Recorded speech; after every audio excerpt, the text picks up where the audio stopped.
नमस्कार दोस्तों, आज विद्यार्थियों मैं आपके लिए राजस्थान स्टेट ओपन से जो बच्चे कक्षा 12 की तैयारी कर रहे हैं उनके लिए एक नया वीडियो लेकर के आई हूँ। विद्यार्थियों, आप सबको पता है कि जो बच्चे रेगुलर नहीं पढ़ पाते हैं, जो विद्यालय में नहीं जा पाते हैं, वो राजस्थान स्टेट ओपन के एग्जाम के आधार पर आगे की तैयारी करते हैं। तो मैं कक्षा 12 राजनीति विज्ञान का मॉड्यूल फर्स्ट व्यक्ति और राज्य मॉड्यूल फर्स्ट का पहला चैप्टर भारतीय राजनीति का अर्थ, राजनीति विज्ञान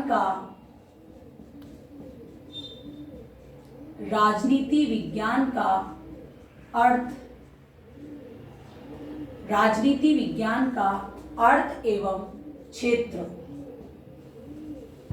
इसके बारे में मैं बच्चों आज आपको इस वीडियो के माध्यम से समझाऊंगी। आप अपनी कॉपी में नोट डाउन करते जाइए जो मैं आपको शॉर्ट्स नोट्स बता रही हूँ। देखो बच्चों, ये टॉपिक है अपना राजनीति विज्ञान का क्षेत्र और अर्थ। तो इसमें समझना पड़ेगा कि राजनीति विज्ञान होता क्या है। देखो बच्चों, राजनीति विज्ञान के बारे में दो धारणाएं हैं। एक है परंपरागत दृष्टिकोण, एक है आपका आधुनिक दृष्टिकोण। एक दृष्टिकोण है परंपरागत और एक है आधुनिक। परंपरागत जो दृष्टिकोण है वो कहता है विद्यार्थियों, क्या कहता है कि राज्य एवं सरकार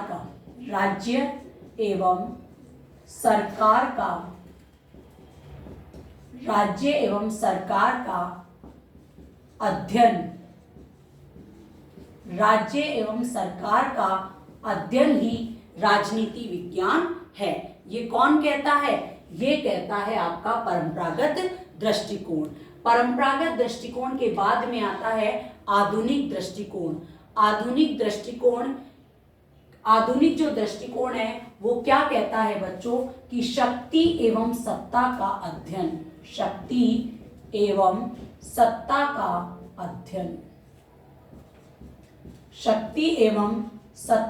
अध्ययन ही क्या है?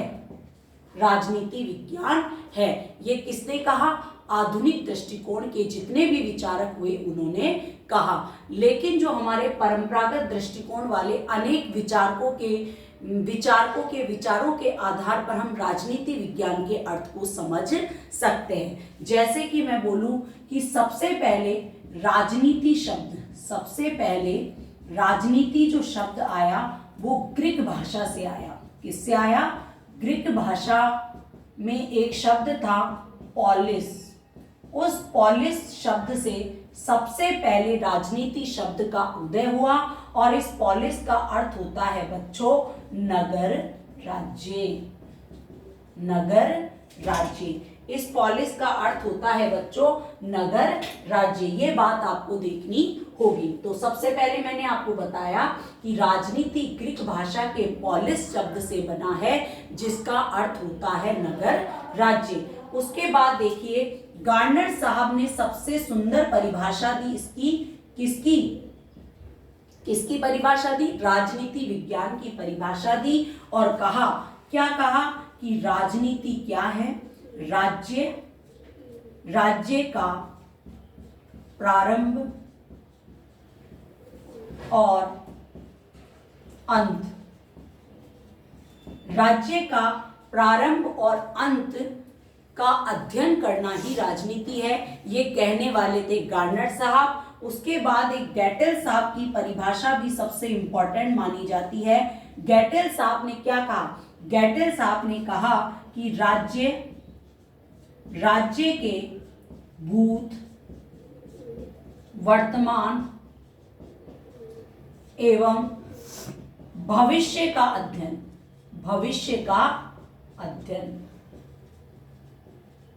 भूत, वर्तमान एवं भविष्य का अध्ययन ही क्या है बच्चों? उसका अध्ययन ही राजनीति विज्ञान कहलाता है। तो आपने देखा कि गार्नर और गैटिल साहब ने इंपॉर्टेंस राज्य को दी है कि राज्य एवं सरकार का अध्ययन करना ही राजनीति विज्ञान कहलाता है। लेकिन क्या हम राज्य के अध्ययन को ही या सरकार के अध्ययन को ही राजनीति विज्ञान मान सकते हैं? नहीं मान सकते। इसके बाद लासवेल और कैप्लान साहब ने भी, ये आप इसको नोट्स में उतारते जाइए, शॉर्ट नोट्स है आपकी बुक से ही हैं, आप इन नोट्स के आधार पर आराम से आगे के टॉपिक्स को क्लियर कर सकते हैं। तो आपको ये दोनों दृष्टिकोण ध्यान रखने हैं, परंपरागत दृष्टिकोण, आधुनिक दृष्टिकोण, राजनीति शब्द को ग्रीक भाषा के पॉलिस नगर राज्य, और गार्नर साहब ने कहा राज्य का प्रारंभ और अंत का अध्ययन करना ही राजनीति विज्ञान है। गैटिल साहब ने कहा राज्य के भूत, वर्तमान और भविष्य का अध्ययन ही राजनीति विज्ञान है। इसके बाद में हम पढ़ेंगे लासवेल और कैप्लान साहब ने। लासवेल और कैप्लान साहब ने क्या कहा बच्चों, वो देखेंगे इस वीडियो के माध्यम से। और मैं जो स्टेट ओपन से जो भी बच्चे एग्जाम दे रहे हैं बच्चों, मैं उनको यही कहना चाहूंगी कि आप मेरे वीडियो को देखें और इस वीडियो के माध्यम से बहुत अच्छे नंबर लेकर के आए। तो देखिए लासवेल और कैप्लान साहब ने क्या कहा, लासवेल एवं कैप्लान, लासवेल और कैप्लान ने कहा कि शक्ति एवं सत्ता पर जोर दिया है कि सत्ता में भागीदारी, सत्ता में भागीदारी सुनिश्चित, सत्ता में भागीदारी सुनिश्चित करने वाली गतिविधि, करने वाली गतिविधि का अध्ययन ही राजनीति विज्ञान है। ये कहने वाले कौन थे बच्चों, ये कहने वाले थे लासवेल और कैप्लान के साहब के अनुसार। और ये परिभाषा कहती है कि शक्ति एवं सत्ता को, शक्ति एवं सत्ता को भी राजनीति विज्ञान के अंदर शामिल किया जाना चाहिए। तो इन परिभाषाओं के आधार पर हमने राजनीति विज्ञान के अर्थ को जाना कि राजनीति विज्ञान राज्य का अध्ययन है, सरकार का अध्ययन है, शक्ति और सत्ता का अध्ययन है। अब बात आती है कि राजनीति विज्ञान जो है उसमें क्या होना चाहिए या क्या है, इसके ऊपर भी सबसे ज्यादा जोर दिया जाता है। तो देखिए बच्चों, मैं आगे बताती हूं आपको कि आप सबको पता रखना है कि राजनीति विज्ञान, राजनीति विज्ञान का अर्थ हमने समझा। अब इसका विकास कैसे हुआ, राजनीति विज्ञान विषय का विकास कैसे हुआ, विषय का विकास, राजनीति विज्ञान विषय का विकास कैसे हुआ बच्चों। तो सबसे पहले आपने पढ़ा भी है कि राजनीति शब्द आया ही ग्रीक चिंतकों, यूनानी चिंतकों से है। तो प्राचीन काल में, इसमें अगर हम प्राचीन काल में बात करें तो सबसे पहले यूनान ने राजनीति विषय के बारे में पढ़ना और राजनीति के बारे में सोचना प्रारंभ किया। और प्राचीन चिंतकों में से दो का नाम सबसे इंपॉर्टेंट लिया जाता है, प्लेटो और अरस्तु। प्लेटो और जो अरस्तु हुए, इन्होंने प्लेटो ने राजनीति विज्ञान को नैतिकता से संबद्ध किया। किससे संबद्ध किया बच्चों, नैतिकता से संबद्ध किया। उसके बाद अगर हम अरस्तु की बात करें तो अरस्तु ने राजनीति विज्ञान को मास्टर विज्ञान कहा बच्चों। क्या कहा, मास्टर विज्ञान। मास्टर विज्ञान की संज्ञा दी थी किसने, अरस्तु ने। उसके बाद हम बात करें आगे की, तो देखो बच्चों, मास्टर विज्ञान कहा और प्लेटो और अरस्तु ने। अगर हम रोमन चिंतकों की बात करें तो रोमन चिंतकों ने राजनीति विज्ञान के वैधानिक पक्ष पर सबसे ज्यादा जोर दिया। तो आपने देखा कि प्राचीन काल में यूनान में सबसे पहले राजनीति विज्ञान का अध्ययन प्रारंभ हुआ। प्लेटो ने अध्ययन में नैतिकता पर सबसे ज्यादा जोर दिया। प्लेटो ने नैतिक चीजों पर कि राजनीति में नैतिकता होनी चाहिए, लेकिन अरस्तु ने जाकर के इसमें यथार्थता का मिश्रण करना प्रारंभ कर दिया और राजनीति विज्ञान को एक मास्टर विज्ञान की संज्ञा देने वाले भी कौन थे? अरस्तु।